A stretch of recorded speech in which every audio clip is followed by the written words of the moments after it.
इस जीवन में प्रगति करने के लिए और सफलता को हासिल करने के लिए परिश्रम करना बहुत ही अनिवार्य है, मगर इसका मतलब यह बिल्कुल भी नहीं है कि आप काम करते करते गधे बन जाओ, क्योंकि एक गधा अपने पूरे जीवन में सबसे ज्यादा मेहनत करता है और अपने जीवन में एक ही तरह का काम बिना सोचे समझे बस किए जाता है, मगर वह यह कभी नहीं सोचेगा कि क्या इस काम को करने से मुझे जरूरी मात्रा में परिणाम भी मिल रहा है। इसलिए वह बिना परिणाम के, बिना अपनी काबिलियत को पहचाने बस रात दिन मेहनत किए जाता है, जिसकी वजह से वह अपनी पूरी जिंदगी गुलामी करते हुए बिता देता है। वो कभी एक राजा नहीं बन पाता। ठीक उसी तरह सारे मनुष्य भी जीवन भर गधों की तरह ही बिना अपनी काबिलियत को पहचाने पूरा जीवन कड़ी मेहनत करते हैं, मगर फिर भी वह गुलाम बनकर रह जाते हैं। वह कभी भी एक राजा की जिंदगी नहीं जी पाते। तो दोस्तों, आज मैं आपको कॉर्पोरेट चाणक्य की किताब से कुछ चाणक्य नीति के टिप्स बताने वाला हूँ। तो दोस्तों, इस वीडियो को जरूर पूरा देखें। आगे बढ़ने से पहले प्लीज इसे लाइक कर दें। आपके एक लाइक से हमारा मोटिवेशन अप होता है, हमें बहुत अच्छा लगता है। इस चैनल पर अगर आप नए हैं तो बेल आइकन को प्रेस करके सब्सक्राइब जरूर कर लें। पहली नीति, चाणक्य बताते हैं कि वन में विचरने वाले सभी पशु पक्षी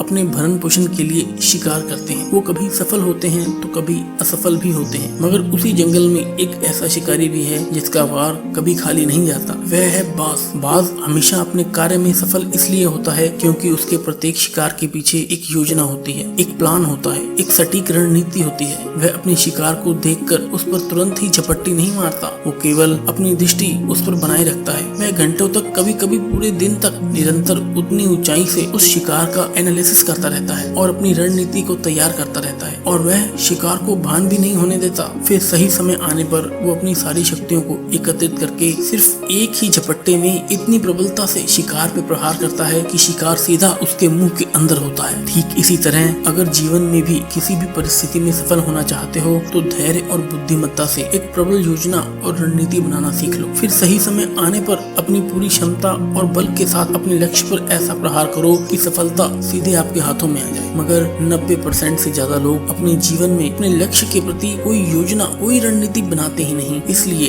वे अपना पूरा जीवन गधे की तरह गुलामी करने में ही बिता देते हैं। अगर आप भी ऐसी गलती कर रहे हो तो अभी समझ जाओ, वरना आगे जाकर बहुत ही पछताना पड़ेगा। अगली महत्वपूर्ण नीति, चाणक्य यह बताते हैं कि जंगल का राजा शेर वैसे तो ज्यादा समय अपनी गुफा में ही आराम करता है, मगर जब भी शिकार करने के लिए निकलता है तब वह अपने काम को कभी भी अधूरे मन से नहीं करता। वह अपने हर शिकार पर पूरी प्रबलता से और ताकत से वार करता है, चाहे वह हाथी हो या भले ही कोई छोटा सा खरगोश क्यों न हो। शेर की शिकार करने की निष्ठा और ताकत में कोई भिन्नता देखने को नहीं मिलती। शिकार चाहे बड़ा हो या फिर छोटा, शेर अपनी पूरी जान लगाकर अपने शिकार पर प्रहार करता है, मानो कि यह उसके जीवन का आखिरी शिकार है। ठीक इसी प्रकार अगर आपको इस कॉर्पोरेट वर्ल्ड में या जीवन के किसी भी क्षेत्र में सफलता हासिल करनी है तो शेर की यह नीति आपको सटीकता से सीख लेनी चाहिए कि कार्य चाहे छोटा हो या बड़ा हो, मगर जब तक आप अपनी कार्य प्रणाली में अपने जीवन की 100% क्षमता का इस्तेमाल नहीं करोगे तब तक आपको जीवन की रणनीति में असीम सफलता नहीं मिल सकती। जब स्टीव जॉब और उसकी टीम आईफोन को डिजाइन कर रहे थे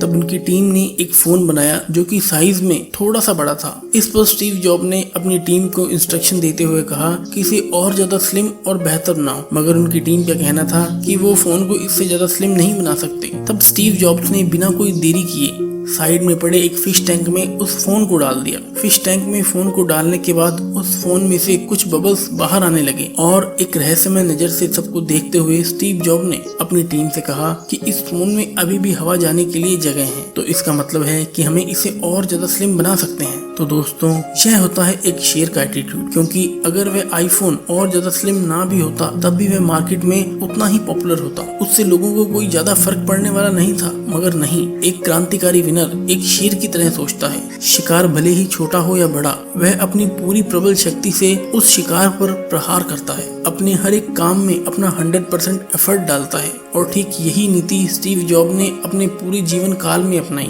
जिसकी वजह से ही उन्होंने ऐसे ऐसे क्रांतिकारी आविष्कारों का निर्माण किया जिसे बनाने के बारे में लोग सोच भी नहीं सकते थे। और उनकी यही नीति ने उन्हें एक गुलाम से एक राजा बना दिया, जिसे एक वक्त का खाना भी नसीब नहीं होता था। वही इंसान दुनिया के सबसे ज्यादा ज्यादा प्रॉफिट कमाने वाली कंपनी का मालिक बन गया था। अगली नीति, चाणक्य यह बताते हैं कि जिस प्रकार सांप के पैर ना होने के बावजूद भी उसकी आक्रामकता और डसने की शक्ति में कभी कोई कमी नहीं आती, क्योंकि वह कभी अपनी कमजोरी, अपनी लाचारी को किसी के सामने आने ही नहीं देता। वह कभी किसी को यह नहीं दिखाता कि उसके पास पैर नहीं है या वह चल नहीं सकता, क्योंकि सांप अपनी कमजोरी पर नहीं बल्कि अपनी ताकत पर फोकस करता है। वह अपनी इसी ताकत के दम पर पूरी दुनिया को काबू में रखता है। सांप अगर चाहता तो वह बहाने बना सकता था कि यार मेरी तो किस्मत ही खराब है, ऊपर वाले ने मुझे तो पैर ही नहीं दिए, यहाँ तक कि मुझे तो आंखें भी इतनी कमजोर दी हैं कि मैं ठीक से देख भी नहीं पाता। मगर नहीं, सांप कभी भी ऐसा कोई बहाना नहीं बनाता। वह पैर न होने पर भी रेंगते हुए चलता है और आंखें कमजोर होने के बावजूद भी अपनी जीभ के सेंसेस के द्वारा अपने शिकार का पता लगाता है। वह अपनी जिंदगी में एक योद्धा की तरह कभी भी आगे बढ़ना नहीं छोड़ता। ठीक उसी प्रकार जीवन में हर एक इंसान में कोई न कोई कमजोरी होती ही है, मगर जो इंसान अपनी कमजोरी को पीछे छोड़कर अपनी ताकत पर, अपनी काबिलियत पर फोकस करता है, वही एक दिन कॉर्पोरेट वर्ल्ड में राजा बन जाता है। टूरिस्ट गाइड का काम करने वाला एक मामूली सा इंसान छोटी सी नौकरी के लिए भी 30 बार इंटरव्यू में फेल हुआ इंसान आज चीन का सबसे रईस आदमी है। मैं बात कर रहा हूँ Alibaba.com के फाउंडर जैक मा की।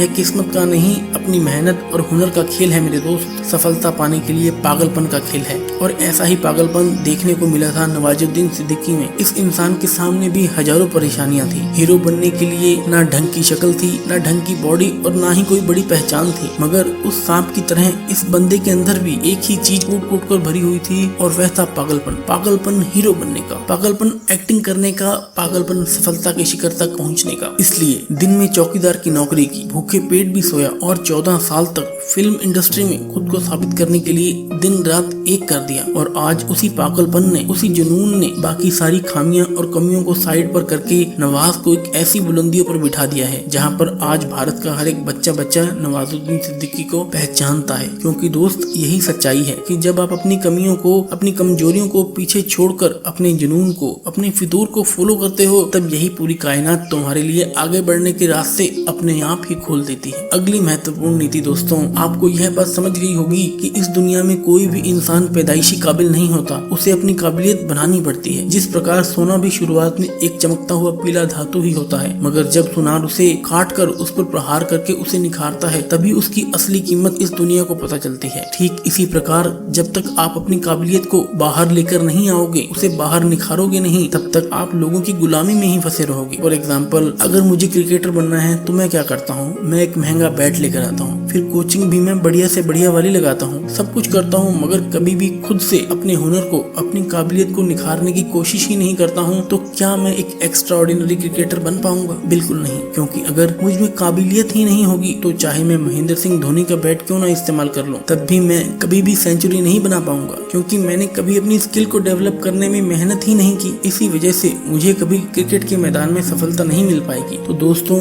यही सेम चीज हम सबके साथ डेली लाइफ में होती है। हम भी कभी अपनी काबिलियत को बढ़ाने के लिए जरूरी मात्रा में परिश्रम करते ही नहीं, जिसकी वजह से हमें कभी भी एक राजा की जिंदगी नसीब नहीं होती। इसलिए मेरे दोस्त, सिर्फ गधों की तरह मेहनत करने से कुछ नहीं होगा। आपको अपनी स्किल, अपनी काबिलियत को डेवलप करना पड़ेगा, तभी आपकी बात बन पाएगी। इसलिए आज भी दुनिया के सभी महान लोग हर दिन किताबें पढ़ते हैं और अपनी काबिलियत को, अपनी स्किल को हर दिन एक सोने की तरह चमकाते रहते हैं, ताकि उस पर कोई जंग न लग जाए। काबिलियत और स्किल ही ऐसी चीज है जिसकी मदद से दुनिया की हर एक चीज में सफलता हासिल की जा सकती है। मगर हम बेवकूफ इंसान कभी भी चाणक्य जी की इस महत्वपूर्ण बात को कभी समझ ही नहीं पाए, और इसी वजह से हमें आज तक अपनी मनचाही सफलता मिली ही नहीं। तो दोस्तों, इन 4 चाणक्य नीतियों में से कौन सी नीति को आप आज और अभी इस्तेमाल करने वाले हो, मुझे कमेंट करके जरूर बताइए। दोस्तों, ये वीडियो आपको कैसी लगी? अगर अच्छी लगी तो कमेंट करके जरूर बताएं। अगर इस वीडियो से किसी का फायदा हो सकता हो तो इस वीडियो को उस तक जरूर पहुंचाएं। हम हेल्दी लाइफ मोटिवेशन चैनल पर मोटिवेशन, सेल्फ हेल्प और मेडिटेशन से संबंधित वीडियोस पोस्ट करते रहते हैं। अगर अब तक आपने हमारे चैनल को सब्सक्राइब नहीं कर रखा तो बेल आइकन को प्रेस करें और सब्सक्राइब बटन पर क्लिक कर दें, ताकि हमारी सभी वीडियोस की जानकारी आपको मिलती रहे। आप हमेशा स्वस्थ रहें, प्रसन्न रहें, अपने लक्ष्य को पाने में जान लगा दें। मैं पवन धवन मिलूंगा आपसे अगली वीडियो में। तब तक के लिए जय हिंद,